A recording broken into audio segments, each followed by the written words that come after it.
Welcome to Live on One, a miniature gaming podcast. Here tonight with Ben. How you doing? Hey, that's me. I have internet now. Yay! Ben is back from the great beyond of not having internet.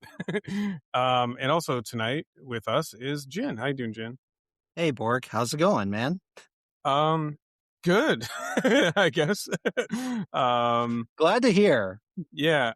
Wait, We're on a journey of self-discovery right now. Really. I am on a journey. I'm not going to mention it here, despite mentioning other things I probably shouldn't have ever done on the air.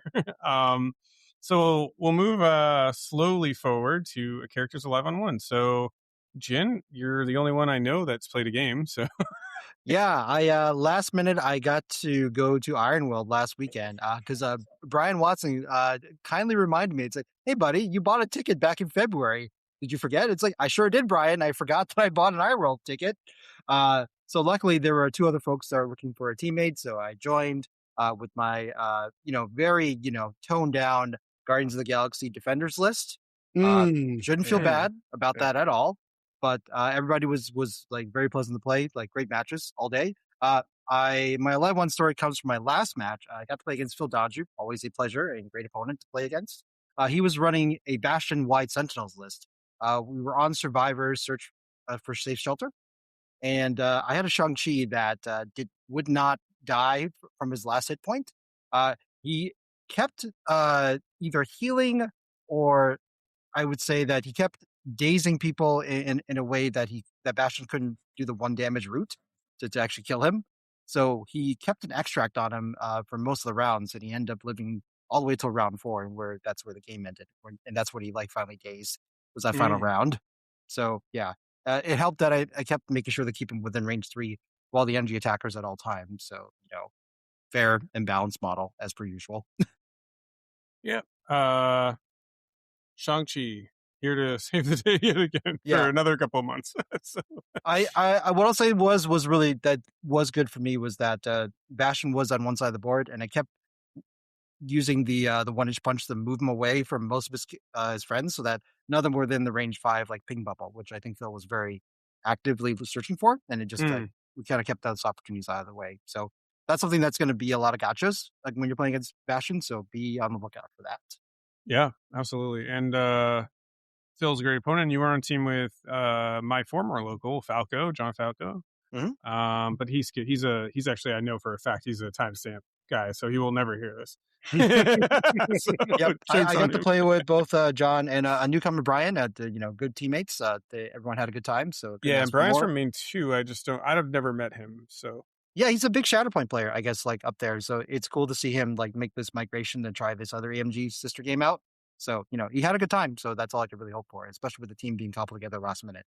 Yeah. And that was almost my team too. Fun fact. So originally it was John, Maddox, and I who wanted to go. And then Maddox canceled. And then I was like, $70 is kind of 75 is kind of steep for midsummer for me. But anyways, cool. Glad you had a good time. And also shout outs to all the guys who went there. Although I was looking at our numbers the other day, and like New Hampshire has a pretty low count. So my best bet is no one from Midgard will ever hear this, but you're welcome. So we should say all the nice things now, because then we'll have evidence if they ever question our, integrity. We love our Midgard friends, but unironically. Yeah, absolutely. I play out there a lot too, to be fair. Like they all know I love it. So, many games, not just MCP these days, but so moving on, hobby catch up.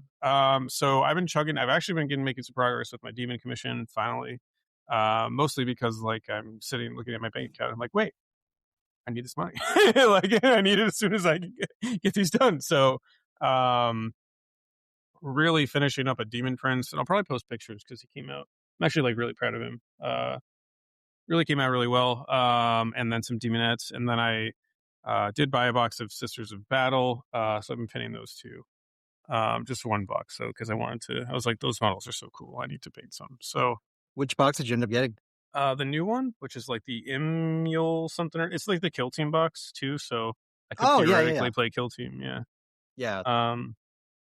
Yeah. They have like they're just like kind of really iconic Sisters looking models with a bunch of banners and stuff, which I really and like big metal things. I don't even know, like, they have a big metal banner and like the bolters with crossbows, and they just like look really super, super sistery. They did a really good job with the models from that box. Super Actually. history. I like it. I Yeah. mean, there's a lot of good like religious bling on it. So like, no, I mean, I I thought mean, the initial like relaunch was great looking, and like when they came out with that Guild Team, I was like, man, they did an even better job. These yeah, they guys. somehow upped the level from like Triumph of St. Catherine, which is also like a brilliant model. I do love that model. Oh, Yeah. yeah, that model is gorgeous. So, Jin, do you happen to own that model in particular? The Triumph of St. Catherine. Yeah. I actually managed to score a really nicely painted one from eBay. Actually, it came from Greece. Well, that like defeats the whole purpose of me wanting it. No, you're not getting that one. That's my baby. No. I just was wondering if you had like one in box so I could paint one up. But No. I some of the stuff I managed to find like pre arted already. So I will hold on to those. Unfortunately. yeah, no, fair enough. But yeah, so painting some of those, which are honestly like I've kind of needed something that I really love to get back into the swing of things. I've taken quite a big break. I've been traveling so much this past month, like not at my apartment, so it's just like now that I'm gonna be here for like a few weeks, so it's like okay, let me hammer down on some models and like actually get back into painting, which is probably gonna lead me after like post commission back to like some Cabal pieces that I haven't painted. Like I have like Omega Red sitting here, who I really want to get done. Really cool model too, like really really cool model. I've always thought that about him. Um, just never like put in the time. And like the old, I got a couple more Cabal. So I got like Killmonger, I never finished. I've got Enchantress here, like Sin, Mordo, Baron Mordo, Mr. Sinister. Like I have them all in like a pile of like to do kind of like old Cabal stuff. So Yep. so I'll hit those down. But yeah. Anyways, you two got anything? I'm unboxing things. Nice. Well, that's the thing. And so anyways, upcoming event announcements. So this is going to release like kind of immediately.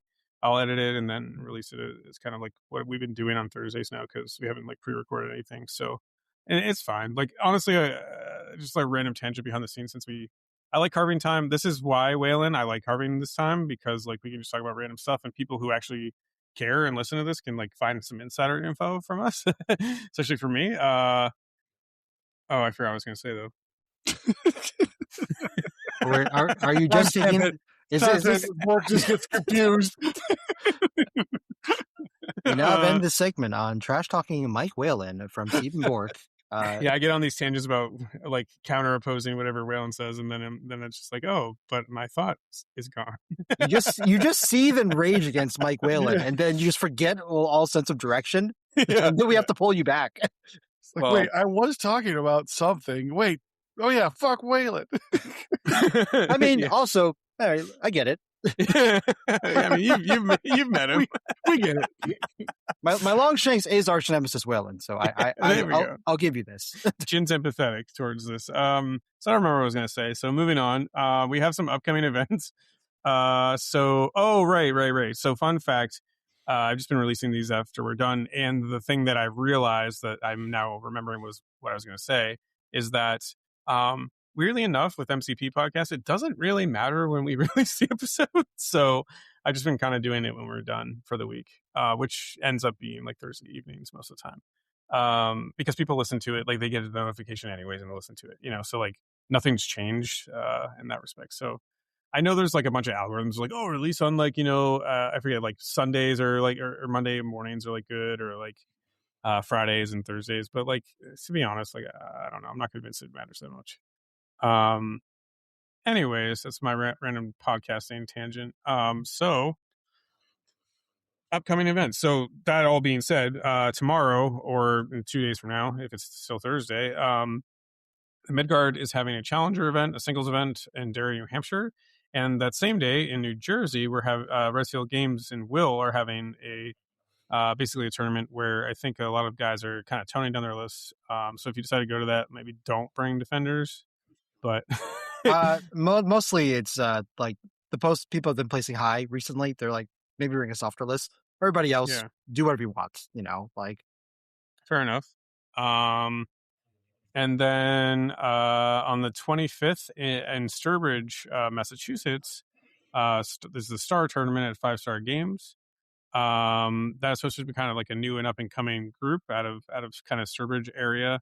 I know Rob from Maine was pretty like helped grow that too. So I know him. That's the only reason I mentioned him. But also there's a guy named Errol who's doing some stuff there too. So they're kind of like they have a pretty big community. Their Thursday nights are pretty large, considering larger than some of the other communities at this current time. So So, side note, I got to meet Errol. It was great to finally put a face to the name. hmm, They're actually mostly full. I think there's like maybe one spot maybe available. So it is a high in demand tournament actually. yeah, So if you want full, like 3 to 4 games of MCP, like definitely check that out if you're in the area.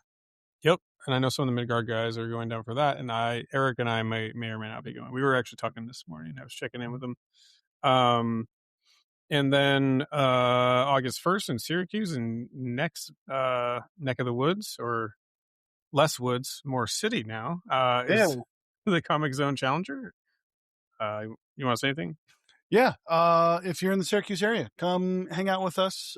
We are battling for some purple dice and some other Ooh. cool swag that AMG was kind enough to send our way. So come hang out as we continue to do some cool Syracuse stuff.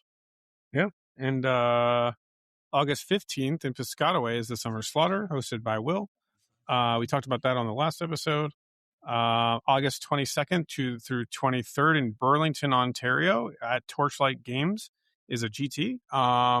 The guy, I know Simon's going there with like a bunch of the Shark Tank guys. And that's supposed to be like a really big store too, or something like that. It's a nice store. Yeah. Yeah. Yeah. Yeah. So that's happening. Jin might be there, I guess, too. There's some talk about him going. And then the week after that, August 29th in Rochester, which I am currently signed up for because Ben and I have a problem.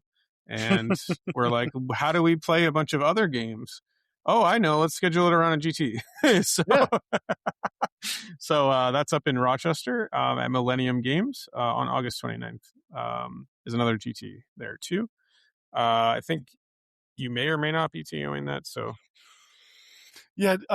If it right now it's scheduled as a 2-dayer. If it's a 2-dayer, I'll be TOing that. If it's a 1-dayer, I may be playing it. So okay. So yeah. Either way, Rochester Millennium Games, the largest hobby store in America. So come check us out. And if you want to hang out in Rochester for a couple days, we'll get you a garbage plate, and it'll be wonderful. You can get to taste the God. wonderful foods. If we have Tuscan- time, Ben, like, Yeah. come on, Yeah. let's be honest. Bushido. Yeah, Bushido and garbage plates. Yeah. And then in October, it's the St. Laurent Open in Montreal on October 24th at L'Abyss, which we have been trying to advertise as heavily as we can. There's some talk about more than one of us going up to that.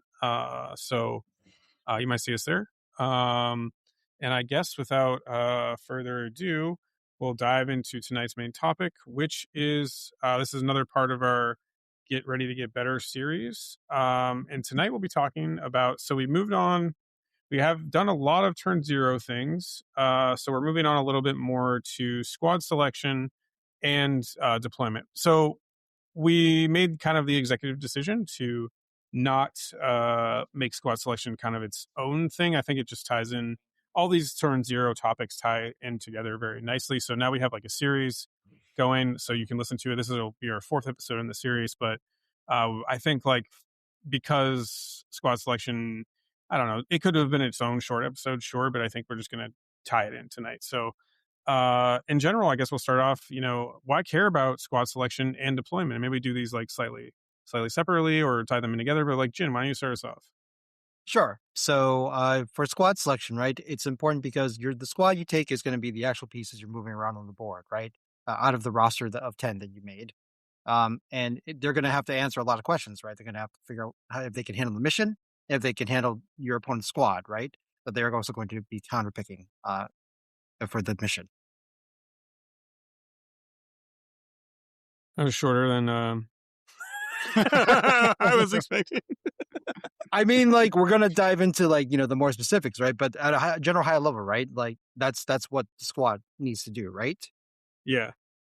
Yeah, I mean, this is all about like setting yourself up to win, right? To win the game. And I think so. I will say this too, like a general observation while we're on general topics. Having played a lot of games at this point in my life, and like Ben, you can maybe back me up here. MCP does feel a little bit more like concentrated with turn zero deployment. Like a lot of the game is actually decided here to some extent. Like, obviously there's like in-game decisions and not discounting like player agency, but this is like the most player agency I think you have in within Marvel Crisis Protocol is like setting up for a really strong turn one, and you do that through deployment, right? Turn one, turn two, to be fair. Yeah, I would agree. There's a few games that I've played where it can be really heavily influenced on what happens in turn zero. I mean, every game has a kind of niche that leans into that a little bit. But I don't know how many games I have played of MCP where I'm like, oh, I lost in turn zero because I just took the wrong roster. I didn't understand where I should be deploying. I chose the wrong side, yada, yada, yada. So there's a lot happening more than what people think. And I think sometimes we rush through. This is why we're taking so long of talking about turn zero plays. There's a lot of nuance that goes into this moment in the game. Yeah. And I think this is something that like no matter how good of a player you are or how long you've been playing, this always feels like something you can do a little bit better.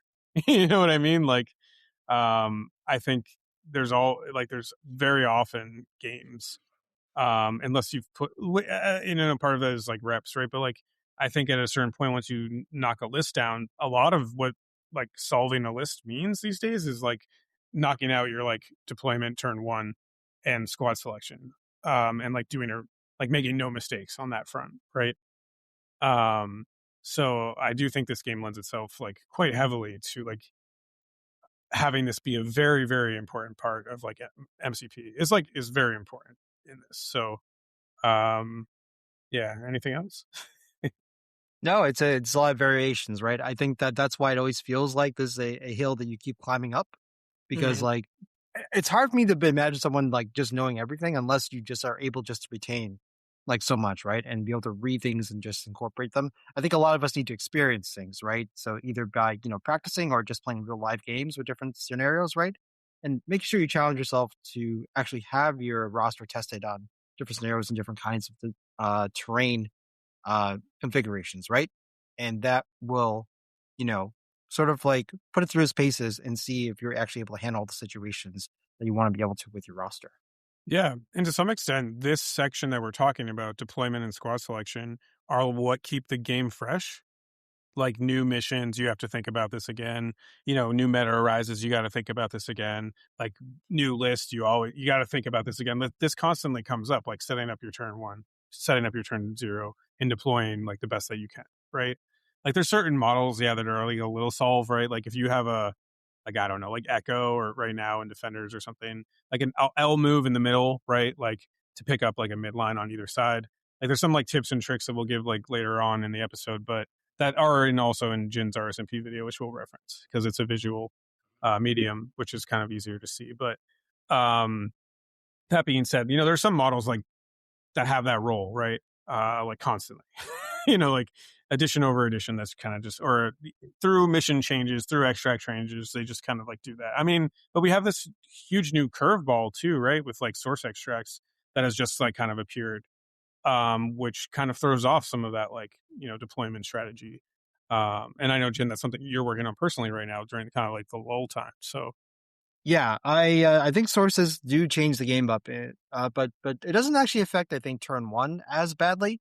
I think it's more like it's like, hey, do you have an answer for sources like turn two and onward? And we could talk about that either maybe a little bit here, or we may just shelve it for another topic another day. Because I think yeah, sources are kind of complex in their overall. What do you do with them throughout the course of the game, right? But yeah, for turn one, though, I mean, they're like anything, right? what is your deployment to sort of make sure you can grab the stuff that you think you can grab, but also can what does the player actually need to grab right at round one. And I think that's something that we're going to talk about, because there could be some misconceptions about like what you need to think about round one as far as like what needs to be deployed and what points K should be scored round one. Yep. Yeah, and so I think that's a good kind of general like why you should care about this. It's also like yeah, deployment's important. That's why we're talking about it. So Yeah, no. You could. I mean, like Ben said, you can definitely set yourself up for like a really rough uphill game, mhm. or you can set yourself either to be on the high ground to start with, or just at least an even playing field, right? So depending on your squad selection, then how you deploy that squad, is going to dictate a lot of like what kind of journey you might have in the Yeah, game. yeah, no, I guess a good example is like you can theoretically deploy all your models in a corner, like at the back corner, and Yep. play the game. You might not, you might not do It very is well, but a choice. Yeah, yeah, it is a choice. you can do that. But yeah, so kind of where you're putting your models, certain matchups. We're gonna go over all that tonight. So thank you for joining us on this wild ride during this kind of lull. And maybe this will give you some ideas to like start trying out before we get the character updates, right? So, Yeah. um, I don't think AMG is going to change anyone's base sizes. yeah, So at least you can mess around with those, right? At the end of the day. yeah, yeah. And AMG, I'm like, AMG, do it. this is stuff Since that's transferable. Like, like we said, like you re-look at things when things change, but like some of the basics about deployment, like don't fundamentally from a fundamental level, don't like change that much, right? You still have to ask these. There's still problems you have to solve, and you have to think about how to solve the problems with the models that you have, right? So, um, Yep. so first things first, the missions are picked, and I guess technically, then you would pick table sides. So we're going to talk a little bit about that because we do want a disclaimer because this is a mistake we see all the time, even in practice games. To be fair. Depends on your intention, right? Like, if you really don't care, it's fine. Or if you want to play like with some bad terrain to see how you can like maneuver around it. But picking table sides is actually kind of like wildly important um, for your own ability to maneuver around the board. So why don't we start with that? Yeah, so there's a lot of considerations, right? When you have, especially if the map is asymmetric, right? Any good Marvel Crisis Protocol board should be asymmetric in its construction, right? So hopefully that means that there actually are inherent advantages or disadvantages to one table side versus the other. So, for instance, like a neat little deployment trick, right? If you have a large base model, like let's say Sentinel or Hulk, right? They have a large base, and you have an objective that is scientific samples, right? So the one that's closest to your board edge is only a range 5 away. So if you place a large base model uh, right in the middle of the board, right on the line as much as you can, uh, a large base model should be able to pick that up, for instance. Okay. So, but you could potentially have a side that where like that middle area is actually blocked off by even just a size 1 piece of terrain, right? And so your Hulk can't go down there, right? So maybe you can't pick up something that initially that you may want to, for instance. There also could be objectives more closer to the midline, but some of them have some cover, right? So here's a size 2 that you can hide behind to get some cover, or even crazier, a size 3 or above blocking, right? That could let you hide your size 2 model behind and pick up an objective, right? So they're even less interactable round one as far as like being the target of an attack, for instance. Or even better, a size 5. Thought you're gonna walk us through all of them, Jin, but Yeah, I mean like terrain matters a lot, right? yeah, And I'm just being a dick. What about size 4 Quinjet? What about 4 size 4 Quinjets? Looking at you, Will. But anyways, you have a nice discussion with your TO and how you feel about it genuinely after the game. yeah. I think another thing too, though, is like one of the most common things I see TOs do, which is good, I think, to some extent, is like putting a size 3 at like an angle down the center deployment line, on one side and not on the other, right? So definitely like look out for those little things, right? Because like if it's kind of pushing you back, or if like you may only be able to fit like a small base there or on top of the thing about center line. So those little things when you're picking sides are like really important, especially like if they're obstructing your own deployment line, right? Yeah, so there could be like a garbage can or that's like on your deployment, right? And maybe so I'm talking about the size two like Yeah, this Wilson Fisk dumpster. So like a small base model can fit on that, but if you had like a Doctor Strange, it's like oh I can't put Doctor Strange there because his base is too big, for instance. So that could hamper people's deployment options, right? Depending on what board edge you get. yeah, and which does dictate kind of like how you'll interact with the objectives, like moving forward, right, for turn one. Yeah, So and we can kind of touch on. We mentioned this, it's like we referenced the RSMP video as far as like movement and stuff goes, but really, what it comes down to is there's a lot of objectives that are not deployed directly on the center line per se, and you want to be able to make sure that your guys are able to like get at those, usually in one movement or so.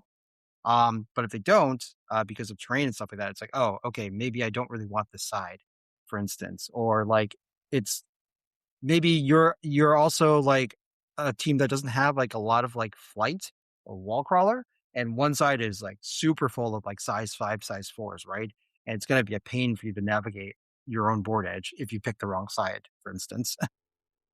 yeah, yep. So that's Um, that's how terrain at least that's comes in. And any other examples you guys think of as far as terrain goes that would sort of like you know lead your decision one way or the other? uh, Sometimes actually is especially on like maps with like clear flanks is like kind of if there's like a line, like say you have like say it's like a I don't know Mad Men or something, and there's like one B, like a back B that has like a maybe a little bit of cover, like a I don't know like a small truck or something, like a taco truck, where you can like hide behind it, but also get a range 4 shot out, or something like that. Like I'll look for advantages for some of my secure holders. Once you get going, right? So like you're thinking like a couple turns ahead there, right? You're like, okay, my turn one's probably like walk maybe, right? But turn two now I'm like projecting like a range 4, something like that. So Yeah, um that was very relevant. For instance, I my game against Mike at Squad Goals. You know, picking sides. One of them actually did give us a Madman point exactly in that situation. One was like nicely tucked on top of cover, that you can project threat out from, and it was hard for the enemy to interact with you. So like picking board edges was very relevant there. Uh, and that's also part of it. That we can also talk about is that you should try to practice learning approximately where secures and extracts are going to go I because was just about to technically, yeah. So you want to talk about that, Ben, a little bit? Yeah, I mean, just briefly, the importance of trying to be able to understand where the engagement is going to happen, right? So, where are your secures? Where are your extracts? Obviously, one of the big things now is with the source extracts. Well, now you can really help determine where a lot of the interacting is going to be, because well those extracts are going to be right where sources are for the rest of the game, and so it helps you as the player determine where the action is going to be happening. So understanding, hey, am I bringing a lot of sources, am I not bringing any sources, do they have sources? All of those I think are really important questions to try to ask yourself. The earlier, the better. If you're not asking those questions, you can kind of get yourself in trouble. Uh, and understanding the importance of, as we've been saying, as Jen Bork said, how terrain interacts with that. Um, it all links up and it all matters. So Yep. yeah, and I think like to that point too, like if you can practice some practical tips here, I guess, right? Like so I know a lot of us when we're prepping stuff competitively, like I know I do this, I'll log on to TTS and just do openings by myself, and like I draw a random board. I mean it's easier on TTS than it is in real life, to be fair, but like I draw a random so okay, I'll say the overall concept here is like drop maps and like see what range 1 is within a certain board, and like as you're kind of range 1 of a secure, approximate like, okay, I know Madmen is like, you can even memorize these if you really are that committed. I'm not that committed, kind of just know where they're going to go, but at this point, but you can be like, all right, that's like, I don't know, Madmen's like what, 5-2 up? No, it's like 3-4 up, 5 over, something like that, or 4 over, something like that, because it's closer to the board edge. I don't remember the exact dimensions, but like you can look at that and then you can visualize, well, what does range 1 look like around that when you're like looking at a board? You can kind of tell where the objectives are going to go. Maybe it's not exactly, but you're like, okay, this one's going to be behind a building, size 3. On my, I want that board edge, right? So like having these ideas in mind, and like you see, despite some communities not liking TTS, even if you don't play with anyone and you're trying to get better, and that's the whole point of the series, right? So even if you don't play with anyone on TTS and you really like playing in person, totally understand it. But one really good tool as like a single player mode for TTS is like walking through your deployment in turn 1. I think it's kind of like made my life way better when I can just like click a button, log on. I just do it for like 10, 20 minutes. I'm like, okay, I'm going to run my list, draw a random map, drop the mission, see where I go, right? Yeah, and having something like TTS is great because you can visually kind of see where things end up dropping. So if you do this enough, hopefully you get sort of get an intuitive sense of like where things are going to drop, right? So like you're not going to know what 5-2 up from the board edge exactly is, which is where Madmen is. It's like 5-2 up from your deployment and 4 side. You don't need to remember that exactly. You just need to have a rough. Wait, was I actually right? You were actually. It's wild. All right, timestamp it. Timestamp it. Gold star, Bork. Good job. No, I played on that mission so much I kind of just know the measurements. But yeah, it is also one of your favorite missions. Yes. Yeah. But like I said, going back to our discussion about the table edge picking, right? So remember the order of operations that you pick table edges and then you drop the objectives. So again, you're not going to know exactly where the objectives are. You just know that these are the 2 crisis pool, and you have to decide the board edge. And now you have to kind of understand that it's like, okay, well, the Madmen are like kind of in the middle of each quadrant, like, maybe a little bit closer to the midline. So with that rough idea in mind, you should start thinking about, it's like, okay, do I think this Madman's going to drop on top of this terrain or like behind the terrain? Stuff like that. You don't have to be perfect, but just kind of get an idea of just like, it's like, if I swip this board around, is it going to be problematic for me to try to get to those board edges, right? Or something. And an easy way to kind of do that too, or quote unquote like rough memorize it, is like, where the middle of the board is pretty much, right? Almost on every board. So like how far or close are you to the middle is like even like a great way to like rough estimate, right? Estimate where it's going to go. So yeah, a lot of map designs you can kind of see like where the middle is a lot of the times. And if you are playing on pre-marked maps, even easier, right? You kind of know what a crisscross, the center of the board line is going to look like. So you kind of have an idea of like where things are going to go. Well, pre-marked maps in some ways like are technically cheating, but don't go down that road. Don't go down that road. Okay, but yes, I'm not saying which kind of pre-marked maps. I could be talking about a Malifaux map, which just has just rough grid lines, for instance. Yeah. No, fair enough. But I mean, I don't care. Like, I'm not someone who goes up to the table and goes, "Oh, we're cheating here." It's actually advantageous for both players. So who cares, right? Yeah, I think it's more that I think we appreciate the fact that like, hey, if your objective speeds gets up, yeah. I love somewhere, yeah, because those beginning of the games, like in-person games, where you're sitting there measuring out, like in the newer missions too, you're like, "Oh man, what is this?" So yeah.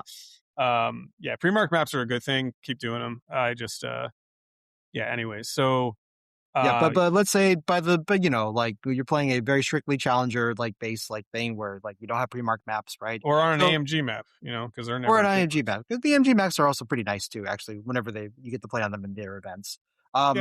It's it is important for you to start developing a sense, right, of where roughly things are going to drop, extract and secure wise. So just practice that, try to do it a few times as an exercise and you'll start to get a feel of it. And I promise you, it will help you a ton for designing your board edges. And that's going to be step 1, right, of your journey of getting a good deployment, a good start of the game, right? Yeah. Yeah, I think so. As a personal anecdote here, so about like a little now over a year ago, I guess, like Jin and Waller were really helping me out start to focus on this in my part of this game. And I will say it's so invaluable.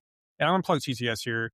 Like, for those who don't like it, like whatever, it is an amazing tool. And thank you, Carl, so much too for like making one of the best mods. Ben and I have played a lot of different games at this point on TTS. MCP continually is like the best mod I think I've played on for that game. And so like because it's available, it's a tool that's out there. Like you don't have to talk to anybody. Like you do this all on your own. Like just like getting down those little things. Like you have to like deployment something where we'll talk here, and we're going to reference the RSMP video because of the fact that it is such a visual thing, right?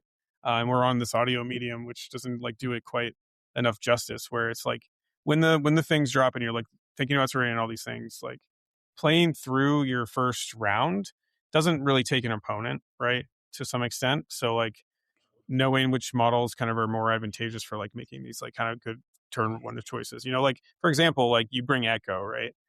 She's a really good example. So like you can put her even if there's like a taco truck in the middle of your deployment line, even if there's that, right? You can put her in the middle still usually.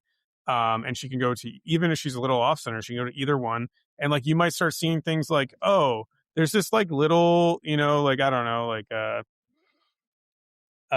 there's like a little piece of terrain like size 3 that like one of the extracts is going to drop near. So now when you bring Echo maybe to a game, you're like looking for her to grab them and get stealth, right? So these like little things you can start seeing when you actually put this on the table, and it doesn't take that long to do.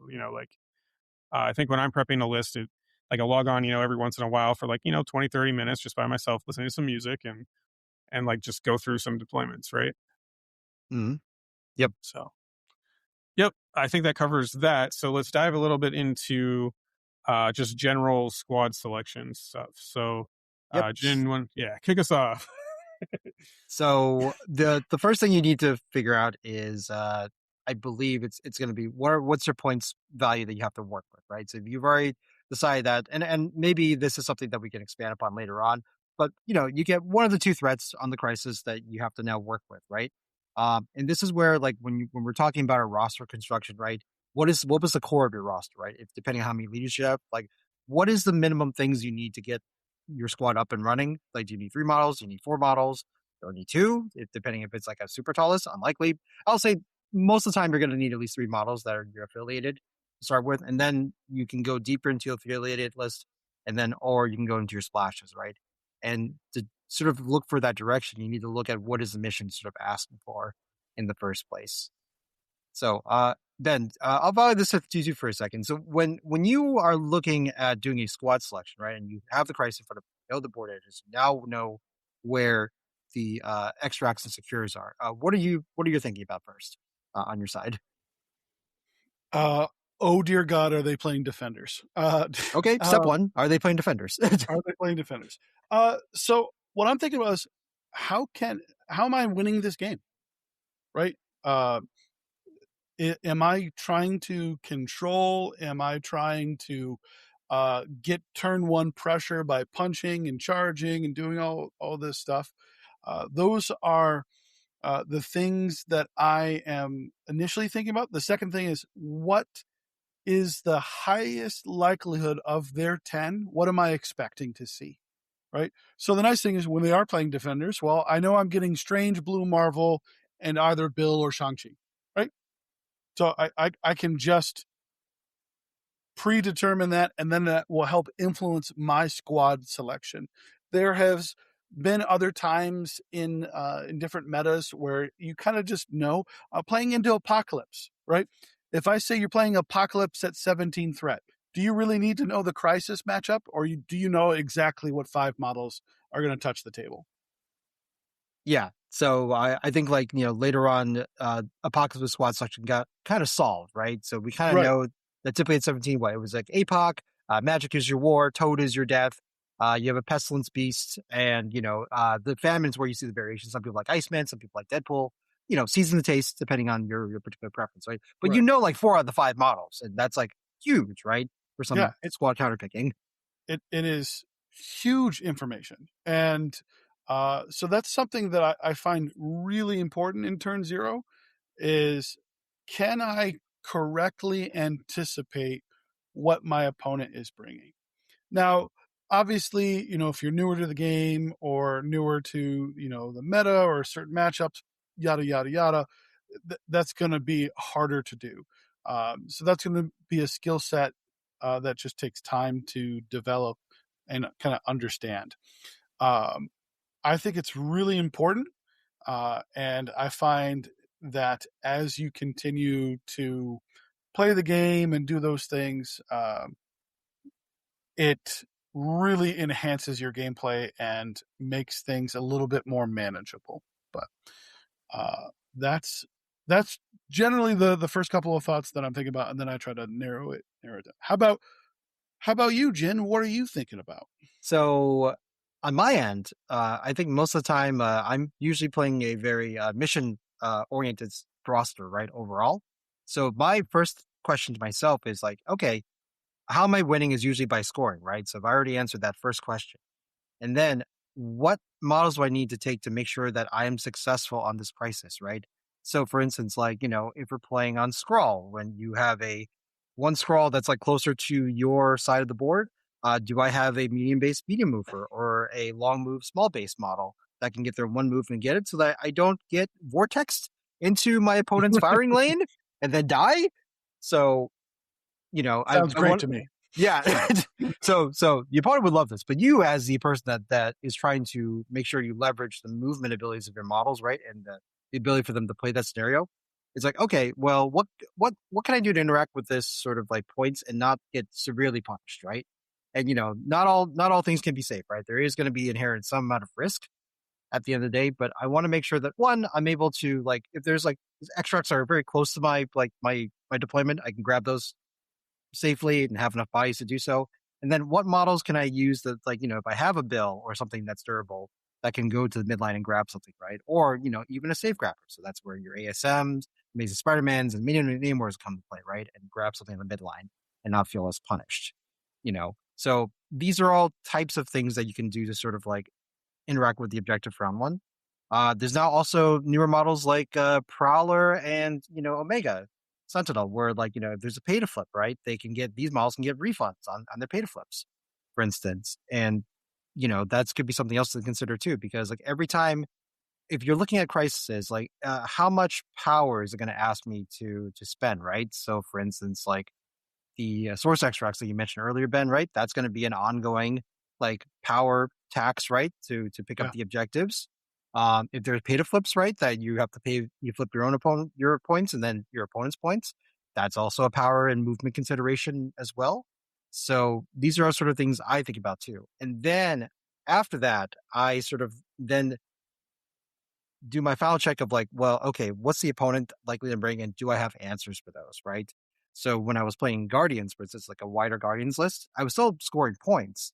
But if I was playing against Defenders, which have Blue Marvel and Dark Strange, which are fantastic turret models, I want to bring like Nova, for instance, so that I can at least move those models around so that they get less attacks into me.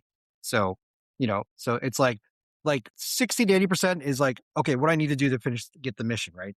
And then the last like 40 to 20% of my squad is like, well, what do I need to counteract the things that I think my opponent are going to like bring, right?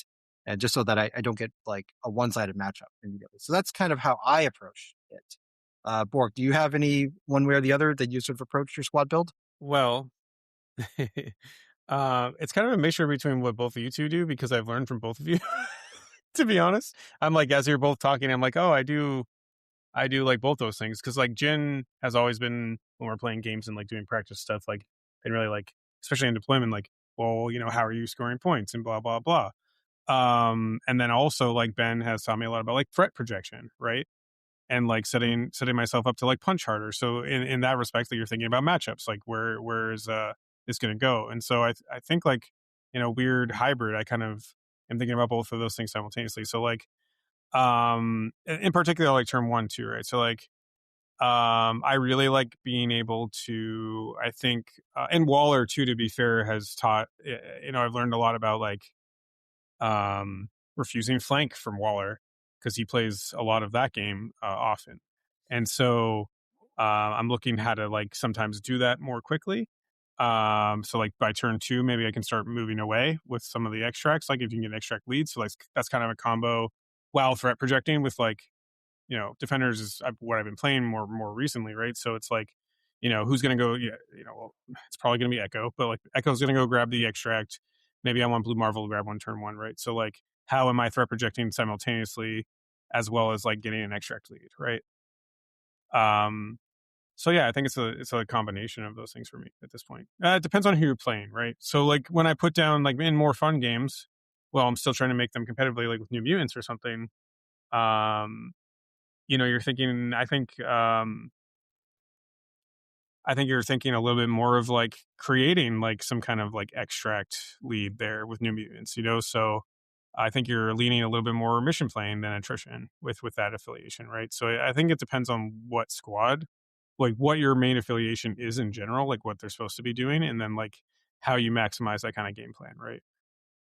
Yeah, and I guess in that sense, you can kind of look at like Ben's like theory, like more like if you're leaning more towards like we're going to do more attacks, right? We're looking to do more attacks and like sort of like counteract right things, whereas like I'm trying to like get a lead right for extracts or like points in general, right, and see Yeah. what I can do there. So depending on like what your goal is, right, you can sort of approach those differently. Which is that initial question, right? You should have asked yourself that question during your roster right construction, like it's like, hey, what Hmm. is this roster generally geared towards, right? Yeah. And then like once you're there at the table, it's that age old magic question, right? Who's the beatdown? Are you trying to score out the game, or are you trying to slow down the game, right? And that's sort of like what hat are you wearing, right? And that's kind of something you need to think about when you're looking at the opponent's roster, the mission setup, right? How many points are available, and that sort of will sort of guide your squad selection in one aspect as well. Yeah, I think since we talked about kind of like scoring and attrition, also I think what I was also saying is more like the mid-range game plan is like scoring points while also threat projecting damage, right? Because they can do both, most of those teams. Like, APOC being one, although Ben played them more aggressively than maybe I did. but Damn Skippy, I did. but like yeah, like if you have a mid-range team, like you're trying to do both and then like pivot to one or the other eventually. Like at some of the point in the game with a mid-range team, I think you start pivoting, you know, towards scoring or killing. That's not always the case, but I think that more than often, having played like mid-range teams quite a bit over the past, I don't know, 2-3 years, like I think at a certain point, like they tend to pivot. But Yeah, no, I think that does happen in Marvel because like at certain point someone's gonna get a lead on points, right? And you only need to score 16 to win. It doesn't matter what round you get to, right? So mhm. at some point, depending on how many points are actually on the board and how fast one's team is scoring versus the other, someone needs to start slowing the other team down, right? As far as their scoring goes, or you are just trying to get enough points so that you can sort of overtake them, right? But one of those things needs to happen, and that point, like I feel like a switch has to be flipped, right? And what your team is trying to do. Yeah, I think a lot of games, at least in my early career, to be honest, where you couldn't identify that switch, um, it's an important thing to work on. I think we'll probably talk about that when we get into the meat of the game with some of these future episodes, because this will be the last kind of turn zero esque one. But like this is all something you plan for at turn zero, right? So like if you're playing some kind of thing where you have to, that's why like even Jin said like I look at favorable matchups or like ways to deal with pieces, right? Because you have to at a certain point, because if your main game plan goes sour, this game's a lot about adapting, right? So you need to be able to have a piece down on the board in a like good position to do some of that like switching, right? So like Nova is a great example, right? Because he can kind of do that. Yeah, he can like change the board position, right, of a bunch of characters, for instance, or at least one important character. Yeah, and he's got like a turn where his beam can like really go off too. So he's also sort of an attrition piece as well. Like he's got some adaptability there. So Yeah, it's weird because like when you look at Nova, like you think like, oh, 10 dice, like beam, like sounds like an attrition piece, but it ends up being more control because really I'm just like, oh, when I look at it, I'm just like, oh, 10 dice. That means I have a good chance to hit the wild. I don't intend to kill you.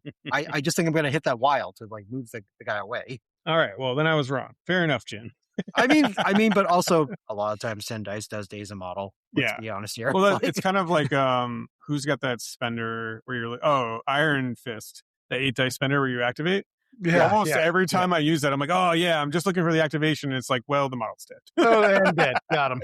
Yeah, shows him. Yeah. Yeah. So, um, yeah. But anyways, yeah. So those were the first couple points we had to say. So, and then like looking at your roster too, right? Like when you're looking at a mission, well, the first step is like how many points are on the board? How we already talked about this a little bit, like how wide do I need to be, right? But that all goes into also the like idea that some of your models are going to be better extract holders, and some are going to be better like sitting on a secure or like threat projecting from a secure or like moving between secures, right? So you have to kind of figure out when you're picking your squad, like before you even deploy them on the table, having that right. And I think this is a mistake a lot of people make, and we'll get into like common mistakes, but I do want to mention this one is I think some people bring their 17 without any idea. And Jin, like 2 years ago, I think on the podcast or something like that, you came on and you were talking to Maddox and I, and you're like, yeah, you got to really, like think about like extract holders. And we were like, oh, but like it's a really like, I think, to up your game, like having a plan for who's going to grab these extracts is like, it's changed. I mean, like just for an example, in the past year, you guys have been like really, so for our listeners out there, Ben and Jin have like kind of been sparring with me to help me get better at this game, like quite a bit. And that's one of the things we've worked on. It's like, Steven, don't just take the 17 you think is good. Like if you have a like good 17 and you don't have anyone you want to pick up that extract with, it's not a good 17, At least not a good 17 for this mission, right? Right. It's like, right. It's like, oh, we're playing Spider Infected, and I have nobody that wants to go and To the like center. Yeah. or be ready to pounce on the guy that's in the center, right? So like, Right. Yeah, like counter deployment, which we'll get into. But yeah, I think so. Like, for example, just because she's a really good example of like Echo. Sorry to bring her up again, but she's a really good extract holder. She gets the stealth within one of terrain. She's not the best extract holder. And to that extent too, do you need a safe grab, right? Like so, like an affiliation that brings Namor or ASM or Angela, if you're that daring. But those medium base long movers can safely grab a midline extract, right? So yep. um And you can also have just models that are just like very durable in the midline. So for instance, like Luke Cage is incredibly durable. So if you manage to pick up an extract, let's say like in cover, like he's probably going to be fine, most of the time, for instance, because of the damage reduction and the cover, right? Usually means that he's not going to go down anytime soon. But then yeah like I see people pick up with like, I don't know, you'll pick up, with like a bullseye sometimes. And I'm just like, I don't think that's a great idea because 4 health is very fragile.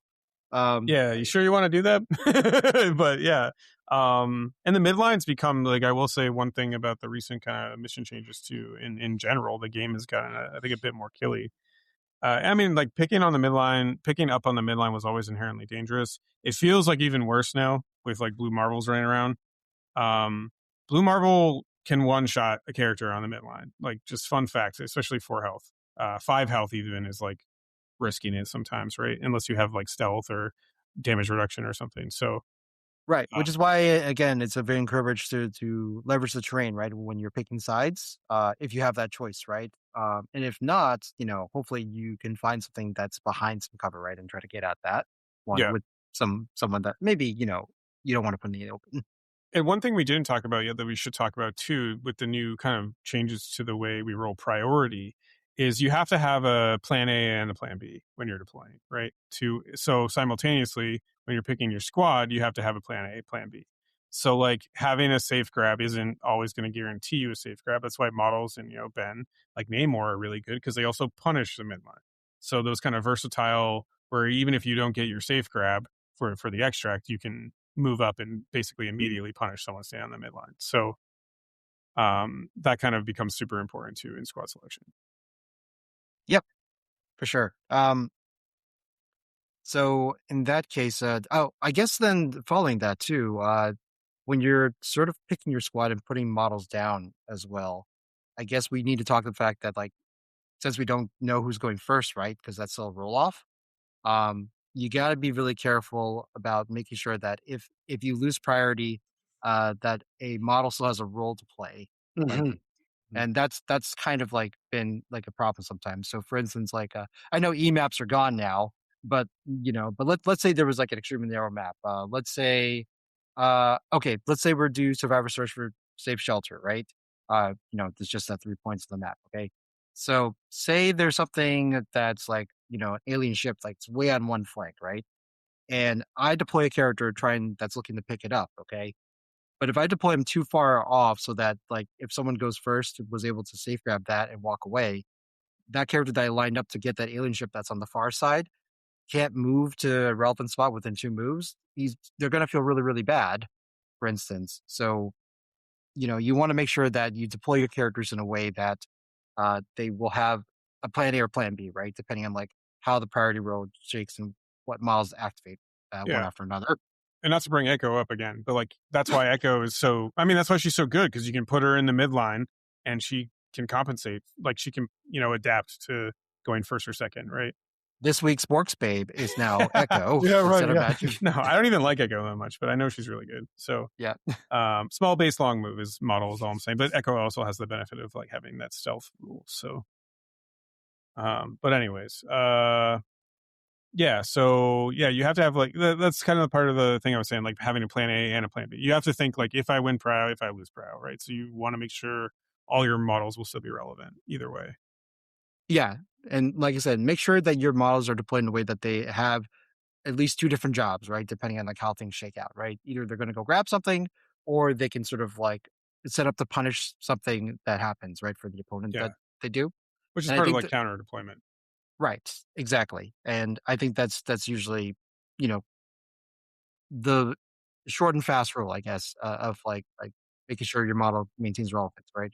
Either they're going to do something mission related, or they can try to punish the other player for doing something mission related, before they do. Punish Jin. Yeah, That is, just hit him as hard as you can. You want to play the mission? No, Jin. No, yeah. Yep. You guys came here to play Um, missions? No, did. Okay, so I think we talked quite a bit about squad selection. I think that's, and we'll bring it up. It's relevant to this entire discussion. But so let's talk about kind of the main thing here, right? Is like deployment. And I think our big overall theme here is you plan your turn 1 through deployment. I don't think while you're deploying, you're deploying, you're thinking about turn 2 too, possibly and beyond. But like you're especially thinking about kind of like quote unquote your opening, right? Um, I will say there's openings in chess. I think MCP lends itself to have openings, like quite a bit of openings. And in fact, like to the point where you play against certain teams that in the past and you kind of know they're opening, like that's happened more than once with certain meta teams. Um, so planning your turn 1 through your deployment is kind of, I think, our general overarching theme here, or as we'll be discussing it, right? yes. Yes. Okay. Sorry, no, I'm looking through our outline. So I apologize, Borg. There's a couple things that we skipped over quite a Okay. bit. If I can just go back for a second and like Yeah. if we can make a distinction between like good extract models versus good secure models. I did try to bring that up, and then you were eerily silent. My bad, listeners. I'm sorry.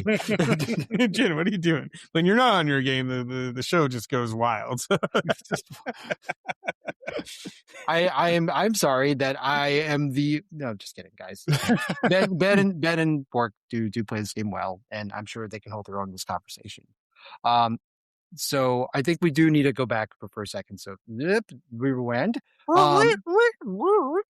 Extract holder models versus secure models. Okay, so let's try to make a distinction. Okay, so we talked a little bit about role players, right, in our roster creation.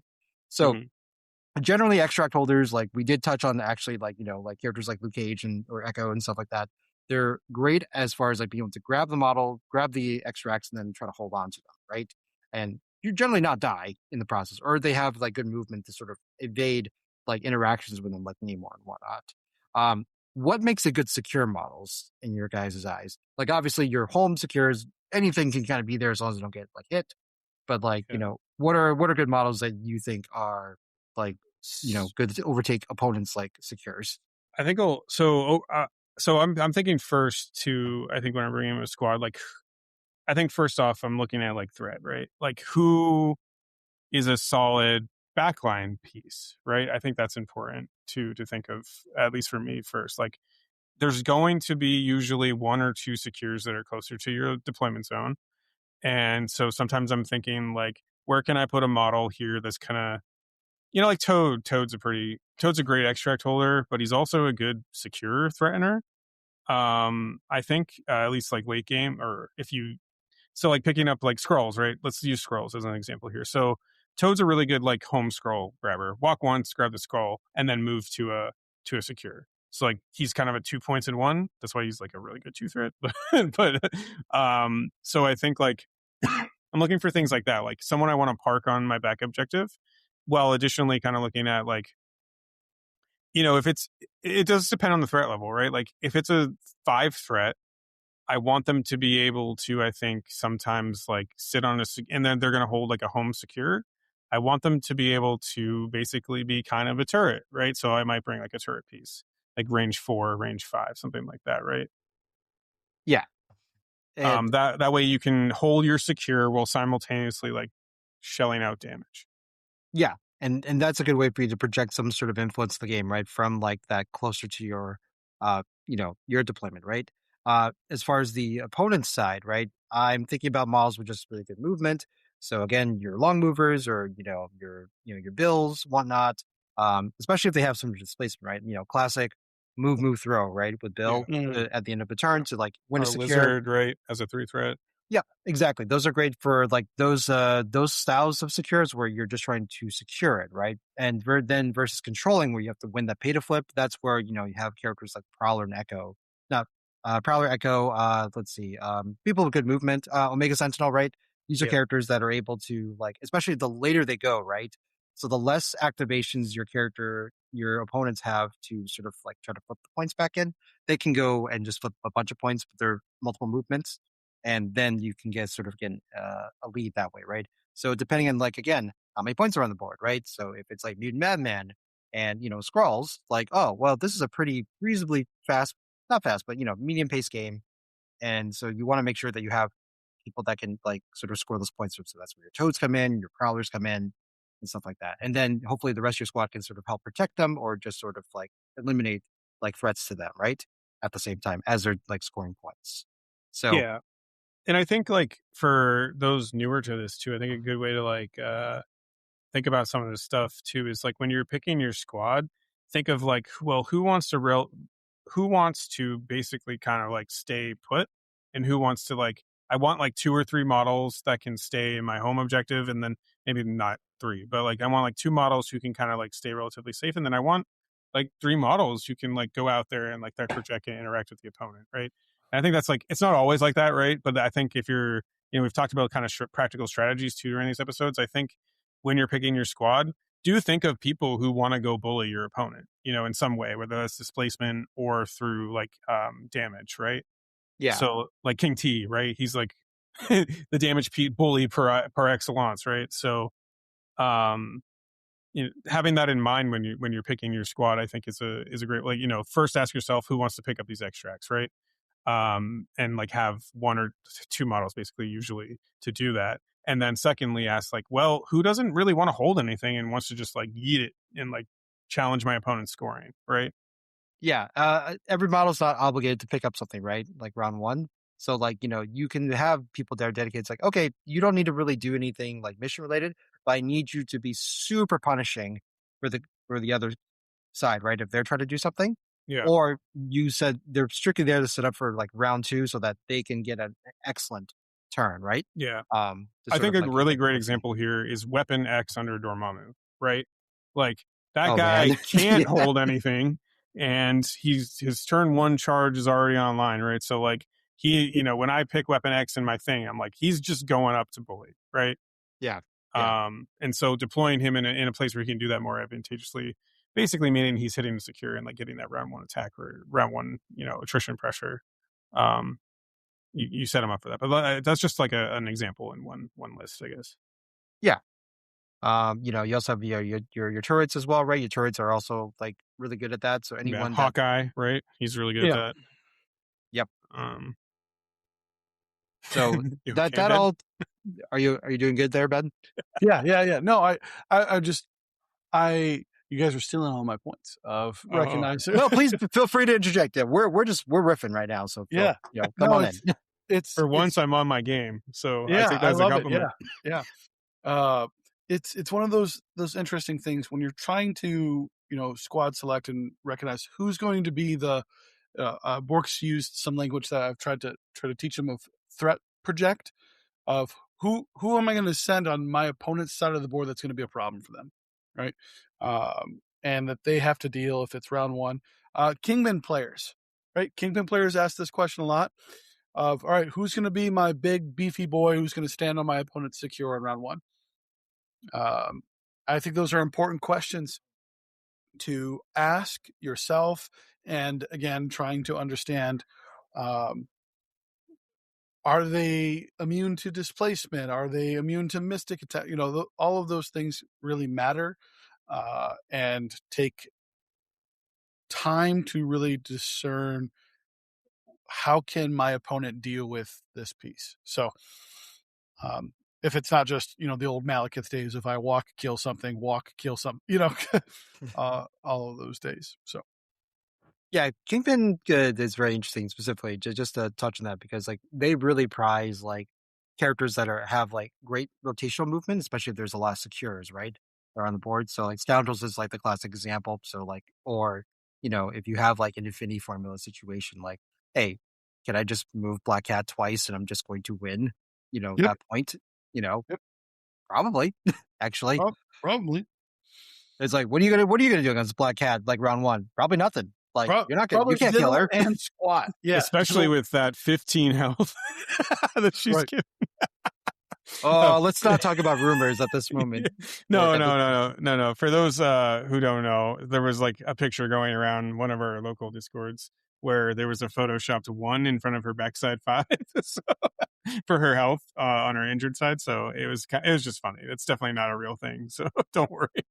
Yep. I think I want to say that's probably a taco truck like situation, but like maybe I might be wrong. I kind of love it though. Well, what if we made a 15 health Black Cat, but she's injured? She's a web warrior. I hate it. Yeah. But anyways, so Jen, were there other things you wanted to rewind and talk about in addition to like extract holders and secure models? Like that's a really, really important piece, I think, for squad selection. So a more specialist extract grabber, right? In my opinion, is going to be what I would like to call the diver. So there may be diving. Yep. Holy diver. Holy diver. Okay. So this was very relevant because and you should check out Asteroid MCP. Mike Whalen recounts my game with him, and there was a build dive round 1 in that game at ACO. So which was really pivotal for me to try to get a extract advantage, right, on him, like for that game. And this is not always the correct thing to do. In fact, I would say more often than not. I actually have a note to myself here that says "Don't dive." Don't just do this. Don't just do this. Yeah.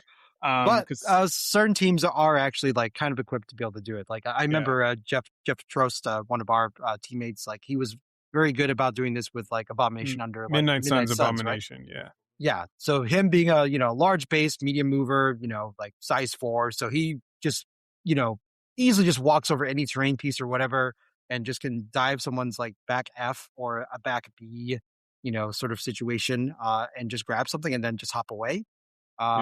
To be fair, too, to shout out Waller. Waller is like one of the more masterful divers I played into. With webs. Maybe not anymore, but back in the day. It just does the situation like doesn't lend itself to it, right? Yeah. Well, he can read it. Anyways, I was just kind of trying to shout him out, but yeah, no, we are spoiled by having a lot of good opponents to be able to play against. At the end of the day. So, but yeah, we did. So, listeners, I do want to talk about diving like a little bit. And basically, what you can do is it's one of those situations where like. If you have characters like a Beast or a Bill, right, or, a long mover like Echo, which we'll mention for the 20th time on this podcast, these characters have enough movement, right, that you can potentially double walk and be able to pick up an opponent's extract before they do. This is a very rare occurrence that you should do this, but sometimes like Unexpected Guest, for instance, is one of my favorite ones for this because there's only 4 points on the board, right? So typically, most of the time, you're just going to grab your home guest, right, and just call it a day. Fair. It's going to par. Nothing, no shenanigans, right?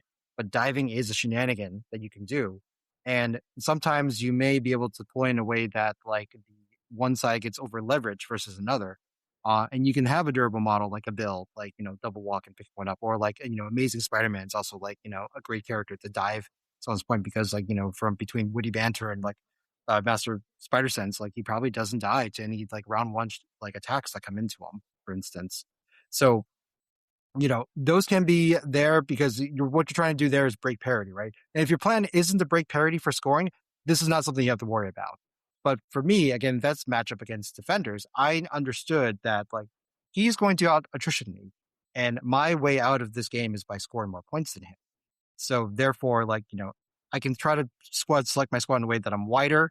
And I do have a character that is able to fulfill this role, right? To try to get an extract lead, and that's something that, you can do with, experience as you go on. But like, it's an expression of extract grabbing and counter deployment, right? That you can get from this particular, topic that we're talking about this episode. Yeah. And I think like identifying that's really important. I will say, however, every time I identify a pretty, and I like to give myself some credit, I think I am sometimes really good at identifying when to dive. My problem is like turn 2, 3, it just flips on its head. So I get punished for it more often than not. Not maybe the turn 1, but like afterwards, especially, typically speaking, if you're going wider than someone, they have prio, right? So you got to keep that in mind when you're diving. I guess is my overall point. That particular game, we were even 5-5 characters, I think, and I had priority. So that allowed me to be able to go with my character, right? And that's a really good like situation, right? To have for diving in particular. So yeah. So mileage may vary, but again, like like it's an interesting expression that you can have, like to sort of like break that parity. For instance, so I do want to touch on that just a little bit. And now that we've done a proper rewind, let's move forward into the actual deployment. So take it away, Bork. All right. So we kind of did our overall thematics here, right? Which is like the goal of deployment, I think, is to set yourself up ideally to win. But I think, even at that early stage, like that's impossible to necessarily tell. Well, to some extent, like the more I play this game, the more I actually think like, so I think I guess the best way to put it is like sometimes when I see opponent's deployment, I'm like, I got this one in the bag. Sometimes, it becomes like abundantly clear that even from turn 1, you're like gonna do like good things, right? Maybe you won't win the game, things happen in MCP, but like, you're in a really strong position. And I think so the overall kind of point of deployment as you start to get better and try to like practice and like up your game is like giving yourself the best way. And I kind of said this earlier before we rewound, but like planning your turn 1, turn 2, even to some extent through your deployment, right? So we've talked a lot about picking up the extract. We've already kind of, because it's like squad selection is like all part of this, I think. So picking up your extract, like who's going to sit back, so like your secure extract models, who's pushing forward maybe to threaten, and then midline grabs, do you need them, do you want them? We've kind of already touched on some of those things, Jin. So so all that's kind of being said, like let's talk about kind of the basics, I guess, to start with. When you're deploying, I think the first thing you think about is you look at that little, part of your character card that tells you how fast they move, right? Like that's a really important thing. And the second part is you look at the physical model and say, is this a small base, a medium base, or a large base, right? And I think as like simple and like, kind of almost dickish I'm being here, like those are really, really important, right? Do I have a large base, small move? Like where does that get me, right? So where do I need to be to hold that? Since you already assigned roles, right, in this situation, where do I need to put this model to like do like hold a secure or pick up an extract or threaten, my opponent's models? And I think actually the first thing we should talk about is deployment order. So after you've kind of selected your models, you have your roles for them. I think you start thinking a little bit more about like, which ones do I put down first, right? And I think the general rule of thumb is like, how little information can you give your opponent? Because the game's starting here, at that moment. Like, squad selection's on its own, but like at the moment you deploy, you have to start thinking of how to outmaneuver or outthink your opponent, right? And part of that is not revealing your game plan to them, you know? Yeah. So yeah, I guess take it from there for a little bit. Yeah. Ben, did you, I'd like your input first. Yeah. So, I mean, I think that's the first thing. I mean, I completely agree that understanding how much information you want to give away, right?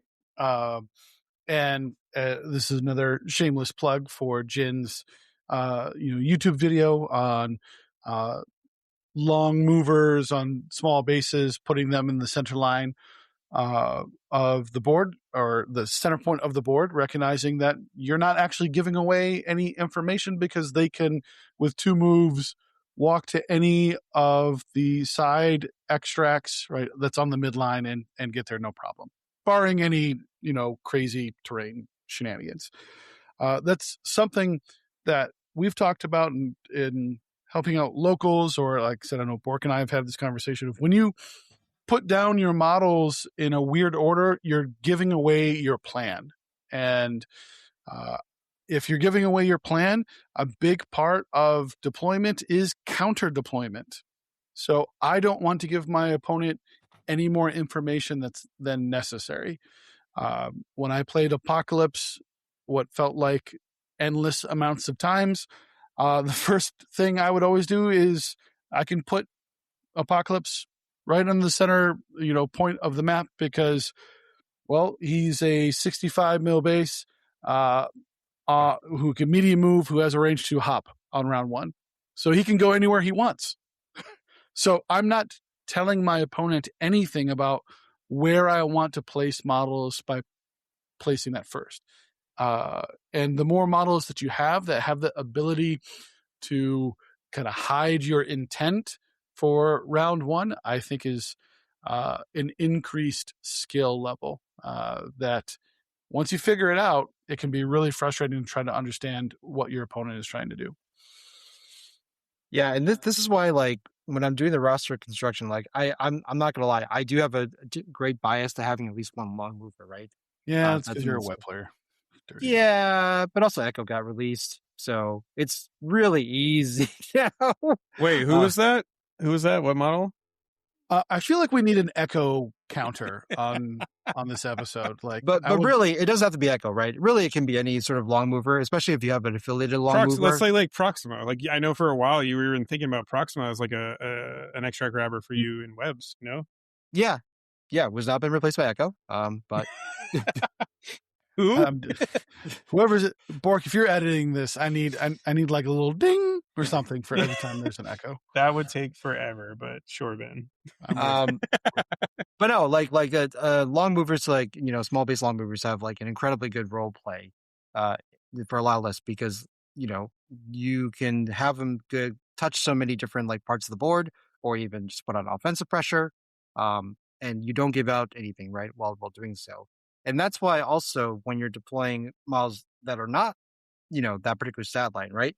If they're a little slower. So, even a small move but large base model like, Warriors 3 or Juggernaut, they move just a little bit faster than your typical small base medium movers, actually. Like, so, when you incorporate the base size on top of the a character's movement profile, like, anything that's not a small base, small mover, sorry, Crossbones, you actually still move at a decent pip. And as long as you're between like 2 points, like let's say your archetypal C map, like Alien Ship, where it's like 2 things on the side and 1 in the center, most models, if you just deploy them within, the middle point and the side point, 2 moves, you can get them there, like no problem, I think. And, you can use that as sort of a baseline to figure out like, hey, where should I deploy them so that, even the one person gets one thing, I can have them pick up something else.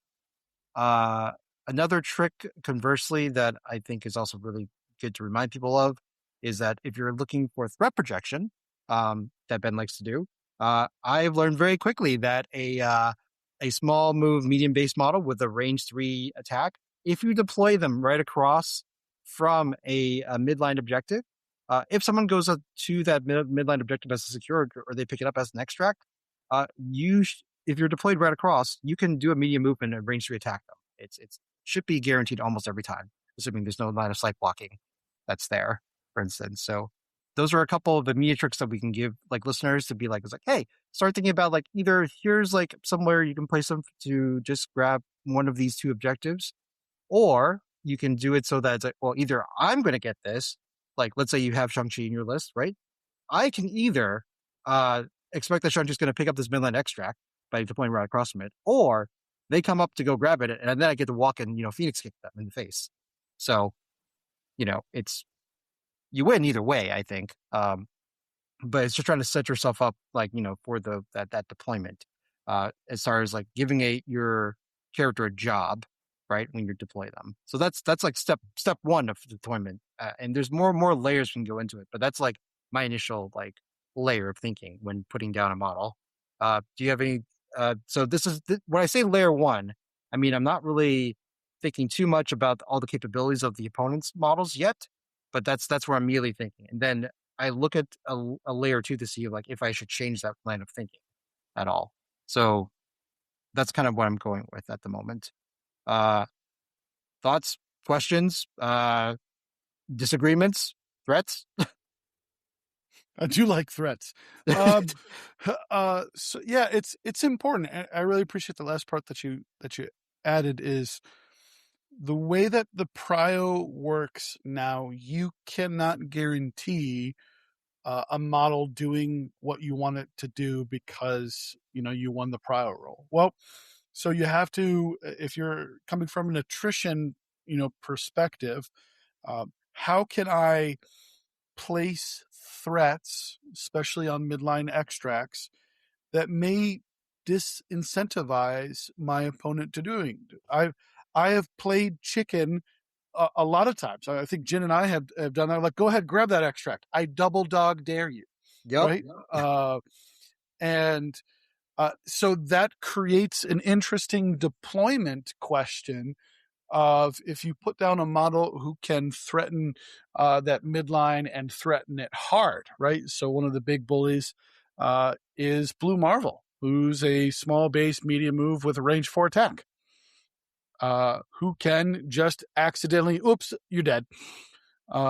You have to find ways that when you're placing him, that's not going to necessarily either reveal that plan, or when you're counter deploying that maybe someone places a Blue Marvel. Now, how do I respond to it? Do I just surrender that flank and go, all right, your Blue Marvel can hang out over there, and I can start to rotate in deployment? Those are all different types of things that you can do. So it's important. And I appreciate that phrase, Jen, of giving characters jobs and understanding that they need to be doing something, or you're not getting value. Yeah. If once you deploy your models, if I were to ask you, like, it's like, what's this guy doing, or what are the two things that he could do? And if you go and tell me, like, what two possible pathways, play patterns, right, they can have round one, I think you're in a awesome spot. From just a high level point of view, in my opinion. Steven, what do you think? Yes. Yeah. Yeah, I mean, you guys covered it all. I'm not going to beat it. I concur, sir. No, I like that's for, yeah. So, where do we go from here? So do you want to talk about, I guess, counter deployments, right? So yeah, like someone wins the initial prior roll, right? There's going to be a back and forth deployment of models, right?